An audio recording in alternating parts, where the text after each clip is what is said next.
என்னுடைய மனவாட்டி ஏன் இன்னும் உலகத்திற்கு உரிய காரியங்களில் அவள் இச்சித்து உலகத்துக்குரிய காரியங்கள் விழுந்து கிடக்கிறாள் என்று சொல்லி ஒரு மணவாளன் எவ்வளவு தூரம் பார்த்துட்டே இருப்பாரு? பார்க்குற வரைக்கும் தான் பார்ப்பாரு. அப்புறம் அவருக்கு வேலையை காட்டுவார். எரிச்சல் உள்ள தேவன்.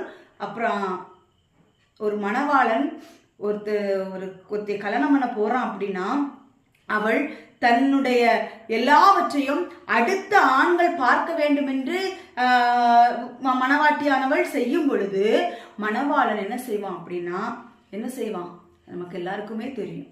என்ன செய்யும் தெரியும். கர்த்தருடைய பிள்ளைகளே, எரேமியா 2ஆம் அதிகாரம் 19வது வசனத்துல என்ன சொல்லப்பட்டிருக்கு பாருங்களேன்.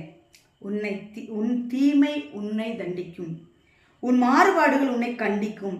நீ உன் தேவனாகிய கர்த்தரை விடுகிறதும் என்னை பற்றும் பயம் உன்னிடத்தில் இல்லாமல் இருக்கிறதும் எத்தனை பொல்லாப்பும் கசப்புமான காரியம் என்று உணர்ந்து கொள் என்று